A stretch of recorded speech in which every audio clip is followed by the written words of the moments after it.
எல்லாருக்கும் வணக்கம். தமிழக வெற்றிக் கழக அரசு இன்னையோட ஒரு 1.5 மாதம் கம்ப்ளீட் ஆகிடுச்சு. ஆட்சியில் அமைஞ்சு மக்கள்கிட்ட நல்ல வரவேற்பை பெற்றிருக்கா இந்த அரசின் நிலைப்பாடு? மக்கள்கிட்ட நிறைய நலத்திட்ட உதவிகள் அவங்க அறிவிச்சிருந்தாங்க, அது எல்லாமே மக்கள்கிட்ட கொண்டு போய் சேர்த்துட்டாங்களா அப்படின்னு கொஞ்சம் இப்போ கேள்வி கேட்குறது அப்படிங்கிறது நல்லா இருக்காது. ஏன்னா ஒரு அரசோட நல்லது கெட்டது அப்படிங்கிறதுலாம் 5 வருஷம் கழித்து தான் மக்கள் அவங்க மேலே அதிருப்தியாக இருக்கிறாங்களா இல்லை வரவேற்பை பெற்றிருக்கு அந்த கட்சி அப்படிங்கிறதுலாம் 5 வருஷத்துக்கு அப்புறம் தான் சொல்லணும். ஆனால் அவங்க ஒரு தேர்தல் பிரச்சாரத்தின் போது அவங்க பேசின ஆப்போசிட் பார்ட்டி மேலே வச்ச நிறைய குற்றச்சாட்டுகள், அதை நிவர்த்தி செய்கிறதில்ல, அதை சரி செய்கிறதில்ல. இவங்க ஆட்சிக்கு வந்ததுக்கப்புறமா அதில் மும்முனையோடு செயல்படுறாங்களா, ஸ்பீடாக செயல்படுறாங்களா அப்படிங்கிறதெல்லாம் வச்சு தான் இந்த 1.5 மாதத்தை வச்சு என்னோடய ஒப்பீனியன் மட்டும் நான் ஷேர் பண்ணிக்கணும்னு ஆசைப்பட்றேன். முதல் பிரச்சனையாக நம்ம எல்லாருமே ஒரு மாற்றம் வேணும் அப்படிங்கிறதுக்கு நம்ம ஓட்டு போட்டதுக்கான காரணம் விஜய் அவர்களுக்கு ஊழலற்ற அரசியல் நிர்வாகத்தை கொடுக்கணும். சட்டம் ஒழுங்கு சீர்கெட்டு கிடக்குது, அதை சரி பண்ணுறதுக்கு விஜய் அவர்களுக்கு ஏதாவது ஒரு ஓட்டு போட்டு அவர் ஜெயிக்க வச்சு அவர் ஏதாவது சட்ட ஒழுங்கை சீர் பண்ணுவார் அப்படிங்கிறதுக்காகவும், அப்புறம் நிறைய நலத்திட்ட உதவிகள் அறிவித்து அதை எல்லா மக்களுக்கும் கொண்டு போய் சேர்க்க முடியாத ஒரு நிலைமை தான் போன ஆட்சியில் இருந்துச்சு.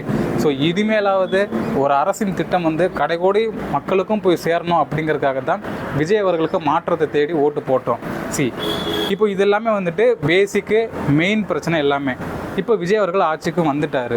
இப்போது பார்த்தோன்னா 1.5 மாதத்துக்குள்ளேயே சட்டம் ஒழுங்கை பற்றி நிறைய கம்ப்ளைண்ட் வந்துருச்சு. அவர் அறிவித்த நலத்திட்ட உதவிகள், அதாவது மகளிர் உதவித்தொகை, பஸ்ஸில் எல்லாருமே ஃப்ரீயாக போகலாம் எல்லா பஸ்ஸுலேயும் அப்படிங்கிறது, அப்புறம் 200 யூனிட் மின்சாரம், அப்புறம் விவசாய கடன் தள்ளுபடி, இப்படின்ட்டு எல்லாத்துலேயுமே பார்த்தோன்னாக்கா கொஞ்சம் அறகுறையமாக அவங்க காலை எடுத்து வச்சுருக்காங்களோ அப்படின்னு எனக்கு தோணுது பர்சனலாக. இருந்தாலும் இது பெரிய அளவுலாம் குற்றச்சாட்டு சொல்லவும் முடியாது, சொல்லவும் கூடாது. ஏன்னா இன்னும் அவங்களுக்கு அவ்வளோ டைம் இருக்குது மக்களுக்கு அந்த நல்ல விஷயங்களை செய்கிறதுக்கு. ஆனாலும் இந்த 1.5 மாதத்துக்குள்ளே ஏன் இவ்வளோ அவதூறு, இவ்வளோ விமர்சனங்கள் அவங்க மேலே அப்படி இருக்குதுன்னாக்கா, எதிர்க்கட்சிகள் கொஞ்சம் ஃபோர்ஸாக செயல்படுறது அப்படிங்கிறலாம். எதிர்க்கட்சிக்காரங்க எப்போவுமே மக்களின் பிரதிநிதியாக இருந்து மக்கள் எழுப்ப நினைக்கிற அந்த கேள்விகளுக்கு ஆளுங்கட்சி பதில் சொல்லணும் அப்படிங்கிறது தான். பட் இங்கே எல்லாமே 19 வெறும் அரசியல் மட்டும் தான் பண்ணிகிட்டு இருக்கிறாங்க இந்த எதிர்க்கட்சி தலைவர்களாக இப்போ இருக்கிற ஸ்டாலின் அரசு. இப்போது இந்த மின்சாரம் இதுதான் இப்போதைக்கு பெரிய பிரச்சனையாக ஓடிட்டுருக்குது. தமிழ்நாட்டில் நிறைய இடங்களில் இந்த மின் பிரச்சனை ஓடிட்டுருக்குதுல்ல, இது ப்ராக்டிக்கலாகவும் பேசுவோம், நிர்வாக சீர்கேடு அப்படி அதுவும் இருக்குது தான், இல்லைன்னு நான் சொல்ல கிடையாது. ஆனால் 19 பார்த்தீங்கன்னாக்கா இது வெயில் காலம். எல்லாருமே பார்த்தோன்னாக்கா இப்போ எலக்ட்ரானிக் டிவைசஸ் கொஞ்சம் முன்னே விட வருஷம் அதிகமாக தான் ஆகிட்டு இருக்குது அதோட பயன்பாடுகள். அதில் குறிப்பாக இந்த ஏசியை யூஸ் பண்ணுறது அப்படிங்கிறது முந்தைய காலகட்டங்களை விட இப்போ அதிகரிச்சிருக்கு. ஏன்னா இஎம்ஐயில் போட்டு நிறைய பேர் வாங்க ஆரம்பிச்சிட்டாங்க. ஸோ அதோட நுகர்வு திறன் கொஞ்சம் அதிகமாக இருக்குது. அப்படிங்கும்போது மின்சார தேவையும் அதிகமாக தான் இருக்குது. ஏன்டா அப்போ நீ போன ஆட்சியிலலாம் ஏன் கரண்ட் கட்டானாக்க கம்ப்ளைண்ட் பண்ணீங்க அப்படின்னா, அது 1 வருஷம் 2 வருஷம் இல்லைப்பா, அதில் நிறைய முறைகேடு நடந்திருக்குன்னு நிரூபிக்கப்பட்டிருக்குது. ஏன்னா அது பொதுமக்களுக்கு எல்லாருக்குமே தெரியும், இந்த மின்சாரத்துறையில் நிறைய ஊழல் நடந்திருக்கு. அதை இப்போ இருக்கிற இந்த ஆட்சியில் இருக்கவங்க கூட முறைகேடு நடந்திருக்கு, அதை நாங்கள் சீக்கிரம் வெளிக்கொண்டு வருவோம் அப்படின்னு அதை ஒரு தரப்பு சொல்கிறாங்க.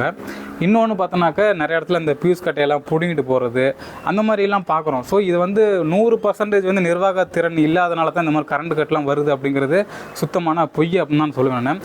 நுகர்வும் அதிகமாக இருக்குது, மின்சார தேவைப்பாடும் அதிகமாக இருக்குது, மக்கள் தொகையும் வருஷம் அதிகமாகிட்டே இருக்குது, நிலக்கரி பற்றாக்குறை, அப்புறம் கரண்ட்டு தயாரிக்கிறதுல இருக்கிற நிறைய விஷயம் இருக்குது.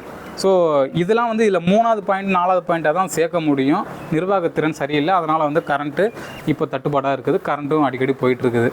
இது ஜஸ்ட்டு ஒரு 1 மந்த்து 2 மந்த்ஸுக்குள்ளே எல்லாமே கிளியர் ஆகிடும். அதுக்கப்புறம் குளிர்காலம் இதெல்லாம் வந்துடும். இந்த சட்டம் சீர் ஒழுங்கு கேடு அப்படிங்கிறது தான் மெயின் பார்ட்டாக இருக்குது இப்போ. ஏன்னா வாரத்தில் எப்படியும் ஏதாவது ஒரு சின்ன பிள்ளைங்க பாதிக்கப்படுற மாதிரி நியூஸ் நம்ம நிறையா பார்க்குறோம். இது போன ஆட்சியில் நடந்துச்சுப்பா, இந்த ஆட்சியில் நடக்குதுப்பா அப்படின்னாக்கா, போன ஆட்சியில் அதுக்கு ஆக்ஷனே அவ்வளோ சீக்கிரமாக எடுக்காத மாதிரி இருந்துச்சு. பட் இந்த ஆட்சியில் நடக்குது, ஆனால் அதுக்கு ரியாக்ஷன் கண்டிப்பாக அதை டக்குன்னு எடுத்துடுறாங்க. ஸோ அது வரவேற்கத்தக்கது. பட் அதை யாரும் நம்ம நோட் பண்ண மாட்டேங்கிறோம். என்னப்பா போன ஆட்சியில் நடந்துச்சுன்னு பெருசாக பேசிக்கிட்டு இருந்தீங்க, இப்போ உங்கள் ஆட்சியில் தான் நடக்குது அப்படின்ட்டு அதை பேசுகிறோமே தவிர அதுக்கு ஸ்டெப்ஸ் எடுத்தாங்களா அப்படிங்கிறது தான். அப்போ நடக்கவே கூடாதுங்கிறதுக்காக தானே இப்போ நம்ம ஓட்டு போட்டோம். நடக்கவே கூடாதுனாக்கா அது விஜய் அவர்கள் கடவுளாக இருந்தால் மட்டும்தான் முடியும். ஏன்னா அவர் தான் ஏதோ ஒரு கை அப்படி நீட்டி ஏதோ ஒரு சக்தி மாதிரி அந்த ரேப் பண்ண போகிறோன்னு அழிக்கிறது மாதிரிலாம் பண்ணுறதுலாம் கடவுளால் தான் முடியும். அவரும் ஒரு காமன் மேன் தான். ஏன் முந்தைய ஆட்சி மேலே அவர் வந்து திரும்ப திரும்ப குறை சொன்னார்னா, இத்தனை வருஷம் அவங்க ஆண்டிருக்காங்க, அதுக்கான ஸ்டெப்ஸை அவங்க தான் முன்னாடியே எடுத்திருந்துருக்கணும்.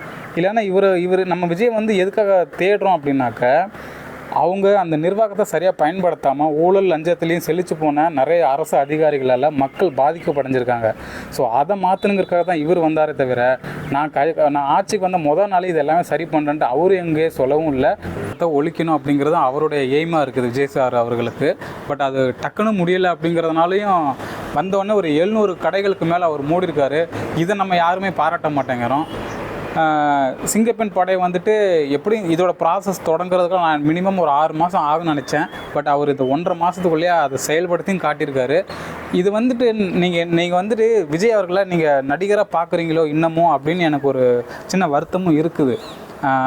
இந்த டைமில் தான் எனக்கு இந்த மற்ற கட்சிக்காரங்க குற்றச்சாட்டு வைப்பாங்கல்ல, நடிகர்னால தான் மக்கள் ஓட்டு போட்டாங்க அப்படின்ட்டு. இந்த இடத்துல தான் எனக்கு மக்கள் மேலே அந்த வருத்தமே வருது. ஏன்னா நீங்கள் சினிமாவில் வந்து ஒரு ஹீரோ வந்து டக்குன்னு அந்த ஒரு பிரச்சனை நடக்குதுனாக்கா சால்வ் பண்ணுவார். அதே மாதிரி ரியாலிட்டிக்கு வந்தும் நீங்கள் சரி பண்ணணும் அப்படின்னு நினைக்கிறீங்களே, அது ரொம்ப தப்பு மக்களே. டைம் கொடுக்கணும், டைம் எடுக்கும் ஒவ்வொரு ப்ராசஸ். ஏன்னா ஒரு இவ்வளோ பேர் லட்சம் பேரை வச்சு கோடிக்கணக்கான மக்கள் இருக்காங்க தமிழ்நாட்டில். இத்தனை பேர்த்துக்கு ஒரு நிர்வாகத்தை சரியாக அமைக்கணும் அப்படின்னா கண்டிப்பாக டைம் எடுக்கும். அதுக்கு தான் 5 வருஷம் கொடுக்குறாங்க. அரசு நமக்கு கையில் கொடுக்குது, அந்த பவரை கொடுக்குது, மக்கள் கையில் 5 வருஷம் கொடுக்குறாங்க. இந்த சரியில்லைனாக்கா நான் அடுத்த 5 வருஷத்துல புதுசாக ஒரு எலெக்ஷனை வச்சு நீங்கள் புது ஆளை தேர்ந்தெடுத்துக்கலாம் அப்படிங்கிறது தான் கான்செப்ட்டு. பட் அது புரியாமல் வந்த 1.5 மாதத்துலேயே ஏன்டா ஓட்டு போட்டேன் விஜய்க்கு அப்படின்னு புலம்புறது அப்படிங்கிறது சுத்த வேஸ்ட்டு தான் நினைக்கிறேன். மகளிர் உரிமை தொகை 2500 ரூபான்னு விஜய் சார் சொன்னார். இல்லை மக்களே, நான் புரியாமல் கேட்கல, உங்களுக்கு மெயின் பிரச்சனை இந்த 2500 ரூபாங்கிறதா, இல்லை போதைப் பொருள் இல்லாத கலாச்சாரத்தை தமிழ்நாட்டில் இருக்கணும் அப்படின்னு நீங்கள் ஆசைப்படுறீங்களா? ரெண்டில் எது உங்களுக்கு முக்கியம்? என்ன கேட்டிங்கனாக்கா, போதைப் பொருள் இல்லாத ஒரு கலாச்சாரமாக தான் நம்ம தமிழ்நாட்டில் இருக்கணும் அப்படிங்கிறது தான். ஸோ அதுக்கான ஸ்டெப்ஸை முடிஞ்ச வரைக்கும் இந்த டிவி கேட்சில் அவங்க எடுத்துகிட்டு தான் இருக்கிறாங்க. நீங்களாம் டிவி பார்க்குறீங்க, அது சரி, நியூஸ் சேனலில் அதை பற்றி பெருசாக பேசினா தானே உங்களுக்குலாம். எதிர்கட்சிக்காரங்க என்ன சொல்கிறாங்களோ அதே தான் எல்லா டிவி சேனல்லையும் டெலிகாஸ்ட் பண்ணிக்கிட்டே இருக்கிறானுங்க. சரி, அது வந்து மக்கள் மேலேயும் குறை சொல்லவும் கூடாது. இப்போ என்னன்னாக்கா 700 டாஸ்மாகை மூடி இருக்கிறாங்க. ஒருவேளை அந்த 700 டாஸ்மாகை இன்றைக்கி ரன் ஆகிட்டு இருந்துச்சுனாக்கா கிட்டத்தட்ட 1000 கோடிக்கு 2000 கோடின்ட்டு கவர்மெண்ட்டுக்கு வந்து வருவாயாக வந்துக்கிட்டு இருந்திருக்கும். பட் அது ஒரு அந்த இடத்துல வந்துட்டு அந்த வருவாய் வந்து ஸ்டாப் ஆகுது இத்தனை கடைகளை க்ளோஸ் பண்ணதுனால. ஸோ அதனாலேயும் வந்துட்டு இந்த எடுத்தோன்னு 2500 கொடுக்கவும் முடியாது. ஆனால் கொடுக்க மாட்டேன் அப்படின்னு அவர், நான் பொய்யான வாக்குறுதிலாம் கொடுக்க மாட்டேன் அப்படின்னு விஜய் சார் அவர்களே சொல்லியிருக்காரு. அப்போ எந்த கட்சி தலைவருமே சொல்லாத ஒரு வார்த்தையை அவர் அடிக்கடி டிக்ளேர் பண்ணுறாரு, நான் பொய்யான வாக்குறுதிகளை கொடுத்து நான் மக்களை ஏமாற்ற மாட்டேன்ட்டு. அப்போ உங்களுக்கு புரியலையா மக்களே? அவர் பண்ணுவார், கொஞ்சம் டைம் தான் அவரும் கேட்டால். கொஞ்சம் டைமில் நீங்கள் என்ன நினச்சிட்டு இருக்கீங்கன்னா, 1 நாள் 2 நாள் 1 வாரம் அப்படின்னு நினச்சிட்டு இருக்கீங்க. அப்படி கிடையாது. சில விஷயங்கள் இந்த மாதிரி பெரிய நிதி சம்மந்தப்பட்ட இந்த மாதிரி விஷயங்கள்லாம் அவங்க தெளிவாக முடிவு எடுக்கிறதுக்கு இன்னொரு இடத்துலேருந்து வருவாயை எப்படி ஈட்டலாம் அப்படிங்கிறதுலாம் அதெல்லாம் ரெடி பண்ணணும். இங்கிட்டு டாஸ்மாகை மூடுறாங்க, அதனால் வருவாய் பாதிக்கப்படுதுன்னா அப்போ அந்த அமௌண்ட்டை வேறு எங்கிட்டாவது எடுக்கணும். அப்படின்னாக்க இன்னொரு தொழில் ஏதோ ஒன்று நம்ம தமிழ்நாட்டில் ஏதோ ஒரு தொழில் வரைச்சி எதை டெவலப் பண்ணி அதன் மூலமாக அந்த வருவாயை ஈட்டி அப்படியே மக்களுக்கு அது கொடுக்குறது தான் பிளானாக இருக்கும். ஸோ அது டைம் எடுக்கும், கொஞ்சம் டைம் கொடுங்கன்னு நான் சொல்லிக்கிறேன். நான் நிறைய பேசுன்னு நினைக்கிறேன், பட் வீடியோ ரொம்ப லென்த்தாக போகுது. என்னன்னாக்கா டிவிக்கு ஆட்சிக்கு நான் முட்டு கொடுக்கல, பட் ரியாலிட்டியை நீங்கள் புரிஞ்சுக்கோங்க அப்படிங்கிறது தான் நான் சொல்கிறேன். நான்